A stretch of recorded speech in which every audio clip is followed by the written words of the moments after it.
untuk penerapan kurikulum merdeka juga didukung oleh platform Merdeka Mengajar. Nah, platform Merdeka Mengajar untuk membantu guru dalam mendapatkan referensi, inspirasi dan pemahaman untuk menerapkan kurikulum merdeka. Kemendikbudristek telah resmi meluncurkan platform Merdeka Mengajar. Nah, slogannya adalah guru yang terbaik adalah guru yang tidak pernah berhenti belajar dan berinovasi. Jadi jangan terkondisikan seperti hari sekarang. Nanti Bapak dan Ibu buka aja PMM-nya, silakan belajar atau berlatih sendiri dari PMM.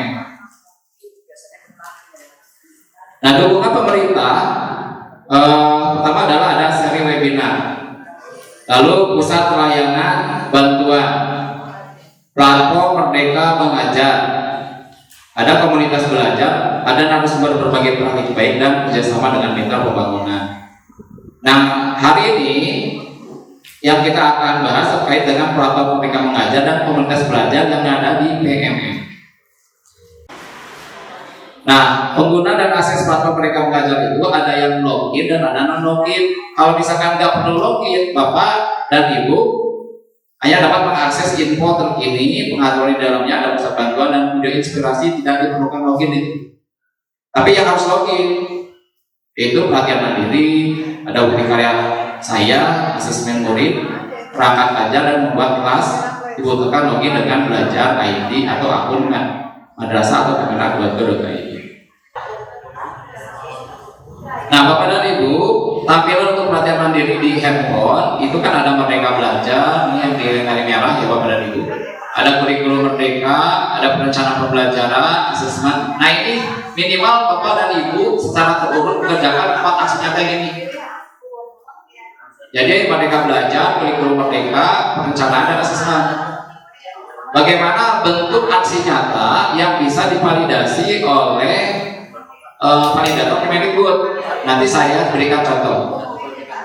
Tapi kalau Bapak dan Ibu mau mengerjakan misalkan sampai 11 sampai selesai semuanya juga itu lebih baik.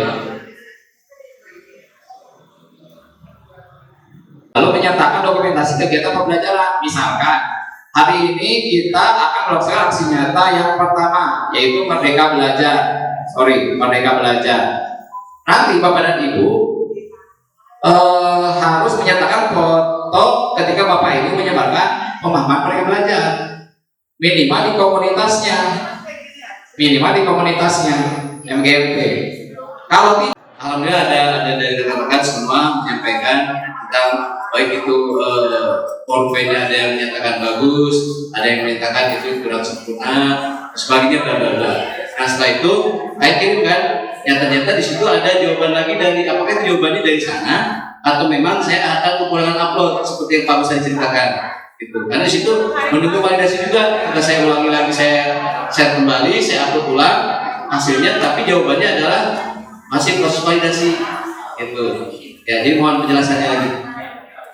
Jadi Bapak dan Ibu, nih saya informasikan biar nanti nggak salah membuat aksi nyata. Jadi ketika membuat aksi nyata, syaratnya minimal 3 itu. Ada PowerPoint yang Bapak Ibu bikin. Kedua, ada umpan balik minimal 5. Ada juga minimal 3 tergantung permintaan dari aksi nyata tersebut. Lalu ada kegiatan foto dokumentasi Bapak dan Ibu. Kalau misalkan cara membuat umpan baliknya salah, pasti ditolak. Misalkan umpan balik ngarangnya sorangan, segala macam. Ya maksudnya isinya kita bikin sendiri semuanya gitu ya. Umpan baliknya, pertanyaannya sudah ada di situ, cuman ketika ngisinya itu kita sendiri yang mengisi, ngarang sendiri gitu. Ya pasti teridentifikasi.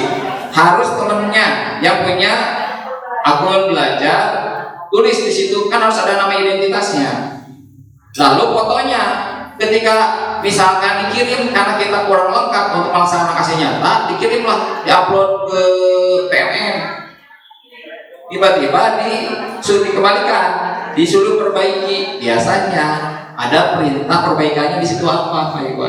Jadi yang diminta perbaikannya apa? Misalkan tidak ada umpan balik, misalkan baru 3 harusnya 5 misalkan. Biasanya ada lebih fokus ke kesalahan Pak Iwan di mana gitu. Nah itu yang diperbaiki.